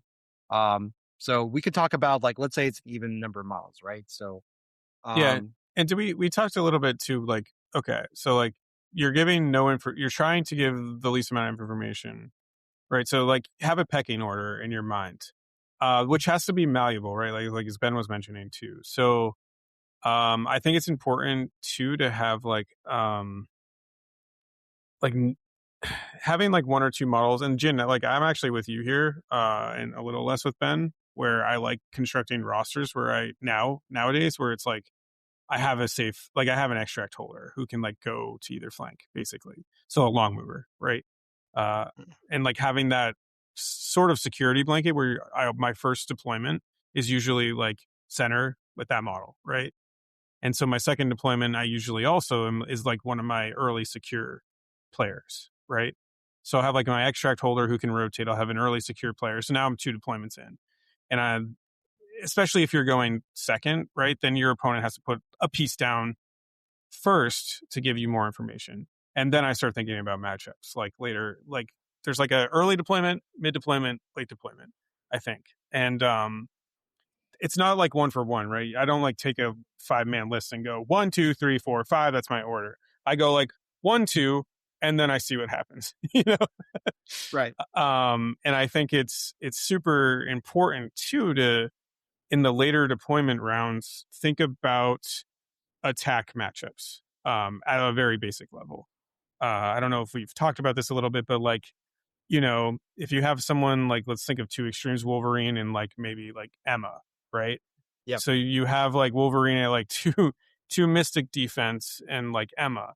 You're gonna want to make sure that your Wolverine to be more effective on the mission is not easily accessible to Emma, at least in like early mid game. Like maybe late game, there's like some moves you got to do to like win the game, right? But like, and maybe you have to expose Wolverine to her at a certain point. You don't know how the game's going to play out, but like early to mid game, you need to make sure you're not getting hit by like some really bad matchups. That's why Bill's like pretty decently good against defenders and guardians, right? Because like he can kind of handle like the Blue Marvel assault, to some extent, because he's got 4 energy defense with access to like reroll defense on his wing unit tokens and reduce damage, right? So out of all the models in the game, I think Bill's like one of the relatively durable models into Blue Marvel. So yeah, so like knowing that too, I think is just important. I don't know if we've talked about this, and I'm just like rehashing. No, I think listeners, I think we talked about this off mic, which is now we're bringing this back into the actual like conversation, and it's really important, right? Your characters do have different stat lines that they may be leverage or under leverage in, right? So Wolverine's a great example. He's like a 4-3-2. So there's a very clear preference of attacks, right, that he wants to take, right? And some attacks are just going to be really rough into him. Bill, like there are certain characters like Emma that we were just talking about. She gets to hit him at his lowest defense. He doesn't get to react, with his core right side damage. Yeah. Yeah. So it actually is a problematic matchup with like he actually feels like a 3 threat in some instances against Emma Frost, actually. So that sort of like deployment counter deployment can be really important. So I'll say this as the person that's deploying first, right? You get less information, right, than your opponent does, right? So so the person that doesn't win set up priority, yes, I know it sucks because like you don't get to choose the initial crisis pool, you don't get the pick table like edge, right? That's rough. But what you do get besides the threat pick, if they don't lock you out, is counter deployment, and you should not take that lightly, right? Because there can be that defense like offensive matchup, right? That can be, or this just tech, right? Like I said, Emma for more than one reason is really good handling Bill, for instance. Blue Marvel, doesn't want to be like anywhere near like a really good displacer model. So if you have people with like impact webbing, or if you have like a Nova or something, right? That or it could also be things like it's like, oh, I have Abomination and I really want to fart on somebody. That's what people do. And this. And then you deploy them against a counter deploy them against a model that is immune to poison, like Rogue, and you're like, well, crap, I can't do half my fun tricks now in this character, And I do think in general too, like counter deployment is something like I would say as a general rule of thumb, having like a couple models that give like no information is like a pretty strong way to construct your squad selection.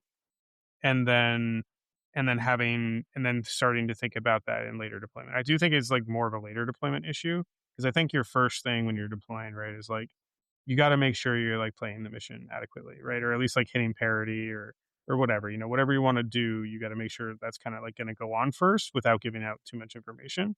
And then I think like is where the kind of like matchups and like holding flanks and like committing models like really becomes super important. Yeah, so you can like a typical 5-man squad that I would take, for instance, right? I would have like like the first 2 or 3 models I deployed on are going to be very mission based, right? So they're going to be the characters that they pick up my home points, or flip my home points, or to secure my home points. By home points, I mean like things that are on my half of the deployment, half of the board, right? And then later on, like that's when you have your heavy hitters like Emma, Shang, Nova, Blue Marvel. Like these are big impact models, right? You save those more for less and make sure they get deployed in a place where they can have maximum amount of impact, right, on the game. Yeah. And that's kind of like one way you can go about it, right? It's like okay, I want to put down models that don't give away a lot of information. They can do scenario, or whatever thing they do, but they don't want to give out a lot of information in the process. Then later on, you can have like your big haymakers, right? Like deploy like where they want to go. So Yeah. that's kind of how I'm thinking, like when I'm power deploying, right, and picking my matchups and tech and stuff like that. Yeah, like as a good example too, it's like if you're a defenders player and you pop Blue Marvel down on like a side Madman, right? Yeah. Like that's giving out so much information that you can basically just be like, all right, well, I'm just not going to go over there, Or you don't feel like you need to commit like a lot there. Like Yeah, maybe you're just you're be like, like, Toad's going there, and then the rest of my arm, the rest of my force is going to go on the other flank because I can win that one, right? yeah. But yeah. So like, I think we kind of cover that. Yeah. Ben, if you're still there with us, do you? I'm here. I just came back from the bathroom. What are you swooshing around? It's so wet. Yeah. What is that? You've never brought the bathroom with you? But live.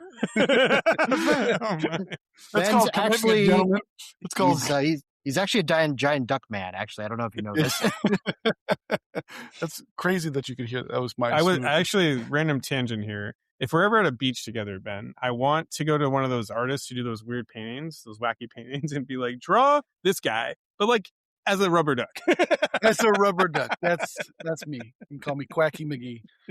Quacky McGee. So sorry, Ben. I didn't mean to interrupt your bath time, but I was wondering what kind of bubble bath you using these days. This episode is already going so long. Let Jen ask the question, damn it. I wanted to ask Ben, like, if I don't know if you got caught on that, but like, is there anything you would change or a way you would go about it differently as far as like actually counter deploying model by model? Like, what's your mindset? Do the opposite of whatever Bork said. So just whatever Bork said, do the opposite. Right. Well, yeah, definitely do that when you play me. No, you guys were doing great of understanding that. I mean, counterpoint deployment is just such a big part of the game that I think, I honestly, and this may sound a little rough, but I think 70%, if not a little bit more, of our players in the player base tunnel vision into like, I'm just trying to do what my models and do like focus on my game plan, not understanding the game plan of your opponent and how you can interact with it in deployment and mess with it is just kind of that next level type of gameplay that once you start to figure that out, I think you'll really see that your turn one, when we get into turn ones, can open up a lot better and a lot more oomph behind it when you get counter deployment better. So what does that look like for you, Ben? Like good counter deployment, to give it some examples. Yeah. So, I mean, you were mentioning, this understanding of not walking your Wolverine into an Emma. I've had so many times where, my opponent is just so hyper tunnel visioned into, I need to put my model to grab the extract here, not recognizing I've either already placed a model that is very strong into them, I've seen Hawkeyes get deployed with no line of sight covering terrain with him. Hawkeye is a great model when you have line of sight terrain in front of him so that he can turret and spend one to ignore that. If you don't, that idiot is going to get dunked on, right? So understanding how you can leverage better matchups. For me, what we haven't really talked about a lot on this episode is the importance of what and how status conditions can affect your opponent. I love the status condition game. It is one of my favorite part of MCP, and recognizing how can I put a stun or a shock or a root or a hex on a model that effectively cripples them. I can't tell you how many times when Mystique was running around, like, and Crimson Dynamo, I'm going to deploy it against her. Like, yeah, I really don't care about doing damage to you. I super care about shocking you and watching you epically flail about doing no damage and doing nothing. 3 dice rapid fire is not super scary. Doing that into Domino, these other characters that once you put a couple conditions on them, is just crippling to them. Understanding your leadership and how that functions alongside of that. I think Baron Strucker is a very interesting character that can do some fun things in deployment because you're going to boing flip conditions. So he can kind of flip this on its head when you're running Baron Strucker. And, those are just interesting things that you can start to fiddle with in deployment while recognizing that you can kind of really mess up game plans by putting powerful conditions up. So does that make sense? Does that kind of clear up or kind of help out? Yeah. So you start to look at like specializations, right? That your squad's like able to do. Like the condition game is great, right? Yeah, it's really relevant, Ben, as you said. Like, if you have a map that's like, requires rotation, right? And you put a slow on somebody, that's rough for them. 4 dice attackers with shock, also super rough. So like these are all like really relevant things that you should think about. And especially if the characters are particularly susceptible to conditions, right? You want to make sure that for success there. Like Nova, for instance, right? Typically doesn't care about a lot of conditions, but he's really vulnerable to stagger, for instance. So if you find him problematic, if you have a model that can give him stagger, that guy is in for a rough time. Yep. Stagger slow. He does not like being slowed. Nope. No, even though he gets to remove it, he still has to respect the slow for that initial movement. He still has to move slow that first move. So get wrecked, right? Those are, I think pivotal things. And also recognizing, you had mentioned the best crisis ever made by MCP, which was Demons Downtown. How important it was in deployment of having characters that are immune to certain conditions, right? That affects how you deploy.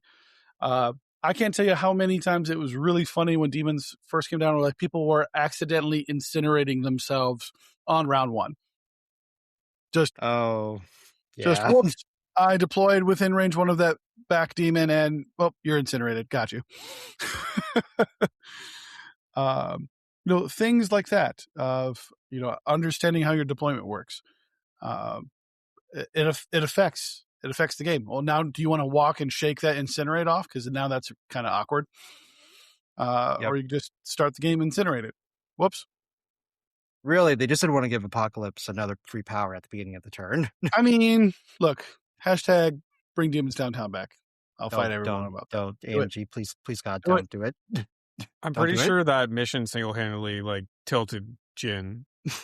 It did so many times, and I have like a jar in my shelf of just Jin tilt, and that's where it just was all soaked in. It was great.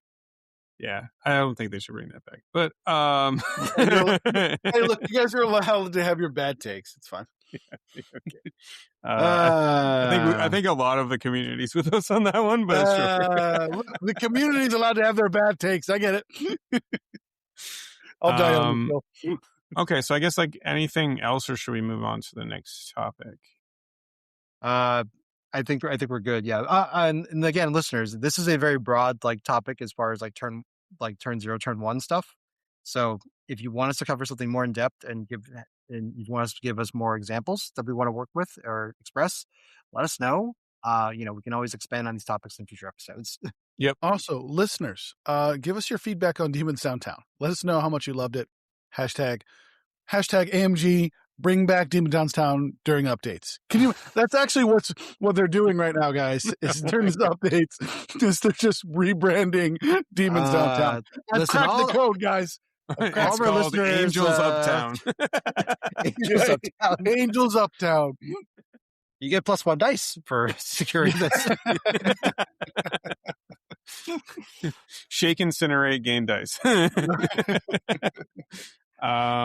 Okay, so our kind of like last thing here to talk about tonight is and Jen, if you just want to handle this one, because I don't know, you're good at like summarizing this all, like common mistakes or misconceptions that we've seen or done during deployment. And squad selection. Right.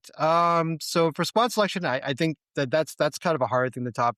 Is just make sure, friends, that you have roles for your characters that you pick for it, right? The biggest thing that I could see that's often a mistake is that you don't have someone that can pick up stuff, right, that they need to. Let's say you have a bunch of models that want to activate late, right? They're like they're models with displacement, or they're like like close range attackers, right?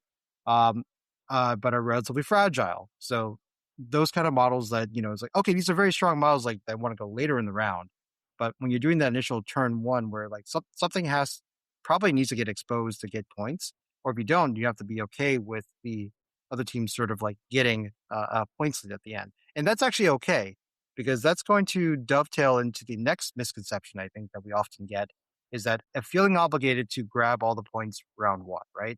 So for instance, like, if there's we're playing Inhuman Weapons, right? And there's like 4 midline extracts, right, for you to grab.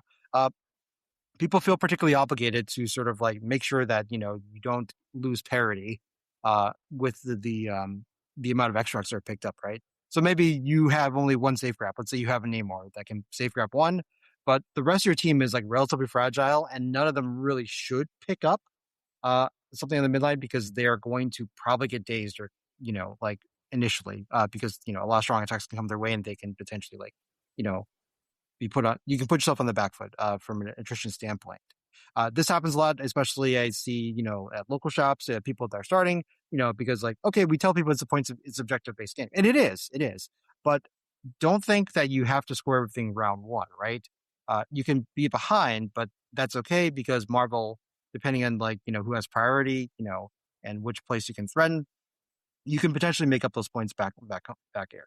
So for instance, like let's say you have Inhuman Weapons like there, right? And you have priority, right? All right. You can pick up like one of them with someone that's like really geared to pick up a midline. And you don't have to feel obligated to pick up all the other ones if it's going to mean that the other team is going to be able to daze the second model that you pick something up with, because they're like, let's say, a really fragile model. So in that instance, like it's better for you to sort of like maybe set up for the next round, right? So that anyone that they sent to pick up these extracts, you could then punish them and get those extracts off of them. And then you're back, not only having, points parity again, but you also maybe up on attrition, for instance. Okay. That's a specific example, but I'm trying to illustrate the fact that like, it's not always the right decision to pick up all the points round 1. You can take the models in your squad, right? That'll let you do that. But sometimes, depending on the roster squad breakdown that you actually like end up with, that may not always be like the correct plan. Does that make sense, guys? I know that was a little long-winded, but yeah, does that make sense? Yeah. Yep. And I think one of the biggest mistakes I see, and I know we touched on this a little bit, is actually what Ben was saying, which is not thinking at all about what your opponent's doing. Or thinking about their game plan kind of turn 1. So like I'll give a good example here. One of my games with Eric, actually, I was playing Defenders into his Nick Fury Inhumans, like grabbing the whatever, and he had Prio, and I have this sweet card called turn off your extra. But anyways, it's on that one with like two. I don't remember what it's called. It's on that one with like two. The new mission with like the two, just the two extra. So yeah, Savage Supplies. yeah, and so he was like setting up. He's like, I have this big combo, and he goes, he activates like I kind of like saw what he was doing. I put my Moon Dragon for like a double walk 2 power turn off, and so he like sets up to like go grab it, and I just double walked and turned it off, and he was like, oh. Like, so anticipating your opponent's moves, right, and kind of understanding how they're deployed and what that means for you does mean like, in turn one you may want to pivot your game plan, but like I think that's one of the biggest mistakes. So like knowing some of these things, like when an opponent, knowing if they're giving you information, I think even there's like a very basic thing like you can ask yourself when you're trying to get better, right? Like seeing a model with a long move in the center position, is that giving me information or is that not? Here's a shortcut. It's not really giving you any information. Knowing when someone's committed to a flank, is that giving you some information? Probably, right? So kind of leveraging that in your own deployment. And that, I see the mistake like time and time again, like only thinking about your game plan, what you're going to pick up with, and not really thinking beyond how that's actually going to interact with your opponent's game plan, right? Yeah. Like, so, setting yourself up to like double walk with like maybe a subpar model to grab the midline. Like, sure, you have an extract roll, right? You have like a model there to go pick up the midline. Maybe it's like Zemo. Because like I've seen people pick up with Zemo sometimes, and I used to too. I'm like not immune to this. Zemo's not the greatest extract holder in my opinion, but say you're gonna pick up on the midline with him, and you just like conveniently forget that like your opponent deployed APOC in the center, like the first model they put down, right? So that's just like one example, right? So but yeah, that's my like mistake thing. Mm-hmm. And like I said, it's hard because like I know listeners, like a lot of us are just trying to figure out like how you make sure you pilot your own lists like well in the first before you even have considerations of what the opponent's doing. But yeah, it's just like moving to that next level, right? So once you have an idea of like where your models can go, how relatively durable they are, or what tech they have, defensively or offensively they have, then you really do need to start being a student of the game and sort of like looking at the opponent's like roster and their squad. And this is also a time where I'd say like don't be afraid to ask questions, right? Yeah. About especially upon that roster reveal, right? Or that squad reveal. So once you guys reveal your squad, do make it a point to like try to make sure you understand the threat ranges and the abilities, right, of the characters. If you don't, just ask your opponent to the best of your ability, just give me the TLDR elevator pitch of this model, what they do and what their play pattern is typically. You know? And I do want to preface this with like some of these next level things, in all honesty, they just take a lot of time, I think, to develop. It's not easy to understand or anticipate what your opponent's doing. It takes a lot of games, I think, to get good at it. But like starting to, take like small, like another practical kind of thing you can do is take like small steps. Like you might start like, do they have a safe grabber? You can kind of anticipate that, right? Those are like little easy things you can start to do in like deployment and see where they put them, and then maybe you counter deploy something punishing. You're like, oh, this game I tried this like one technique out and that seems to like work. So I'll start, kind of like building on that. Right. So like start small, think of like some of the simple things we've mentioned in the episode. And like, I think if you try to do everything all at once, it's just overwhelming, right? If you're asking yourself these questions like all the time and like, they at a certain point, and Ben likes to talk about this with me sometimes, is like making things into instinct, right? Like doing things so much that it just becomes second nature. So, and that comes with what? Practice and reps and playing the game more, right? So don't get frustrated if immediately you listen to this episode and you go to play your next game and you're like, oh, I didn't deploy perfectly. And listeners, also please keep in mind that even the amount of collective games that the three of us have put together, Ben, Bork, and I, we still get got. like Oh, in yeah. counter deployment. We get bamboozled plenty of times still. Like Oh, yeah. it's I don't know, Ben. Do you agree? Like you still get that never happens to me. I don't know what you're talking about. Okay, That's all right. fine. I've never once texted my wife at an event saying I've lost in turn 0. I've never done that. I don't know what you're talking about. never. Sus. Sus, very sus. Oh, that So- means suspect. Yes. Oh, you said that to me the other day, and I was like, what the kind of shit is he into? We're trying to keep up with the times, Bork. And now Bork has confessed how old he is. Yeah. Yep. Yeah, no, when Waller talks, like half of it I don't understand. I need like Google Translate. you need subtitles to appear in front of your like augmented glasses. Oh, he's asking me how I'm doing. Yeah. I'm not cooking anything. I don't understand. Who's cooked? What's cooked? I don't understand. What about these caps? Where are these? There's no caps anywhere. There's What no are you talking cap. I don't understand. Yeah. Yeah. So listeners, we're old. we're a bunch of old men yelling at clouds that still get got in deployment. So don't feel bad. Just try your best and ask questions. You know, you're only human at the end of the day, but we'll try to hopefully at least help you. Steer you in the right direction. Yeah. Your games. And I want to like second Jin's kind of invitation to like ask us stuff. You can email us liveon1@gmail.com. It's like relatively empty. There's also the Discord, which sometimes goes off, but more often than not is not very active, which is fine. But if you ever, all of us have Discord handles, you can always ask us questions. I'm not really comfortable giving that out, but if you join our Discord, you can find them pretty easily. So yeah, like we're always available to, especially Jin.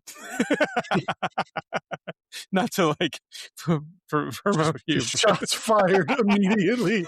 No, Jin always makes a point of making sure that he answers questions. So I think it's just really reliable. That's more where I was going. As long as they're on the correct Discord channel. Yes. Yeah. I will respond with gifts. Yeah, and sometimes I just won't respond. But yeah, so you can always ask us questions or things you're thinking about, or like ask for a game.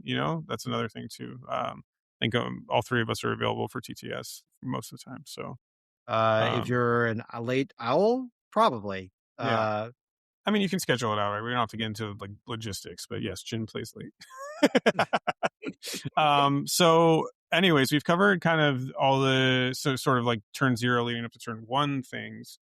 Some like stuff that we'll kind of do in this series coming up is like, moving into later turns, thinking about some more like getting more into the nitty gritty of like what characters can do, I think is like kind of part of like those later turns, right? So we'll start getting into that. I want to do a few sportsmanship ones actually, because I think, we're talking about gameplay here, but I think Get Ready to Get Better should also touch on kind of like what sportsmanship is and like how to kind of like play as a better opponent, right? In the context of like individual games and like larger tournament contexts and things like that, which might be polarizing, but like, fuck it, we have opinions, so we're going to share them. So, yeah, so that's kind of like what's going on here for future episodes. Any kind of final thoughts, either of y'all? No, it's a big topic. Don't feel intimidated. It is intimidating for everybody. Yeah. At the end of the day, so like just do your best, ask questions, and just let it be a slow grow like knowledge base, right? So that's my opinion.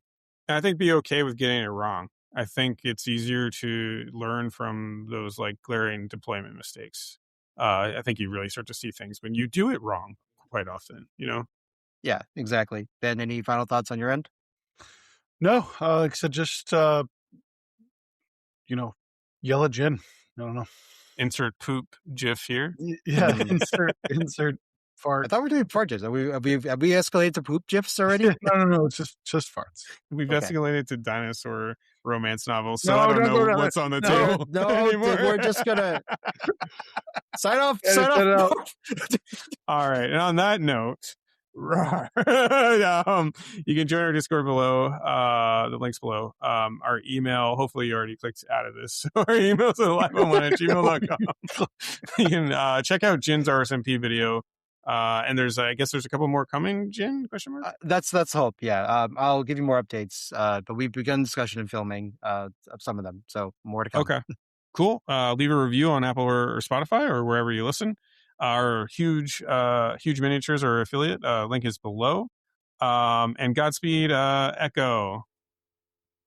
I was hoping someone else would join in, but Echo. Okay, have a good night. That was so lame. How do I end this? What am I?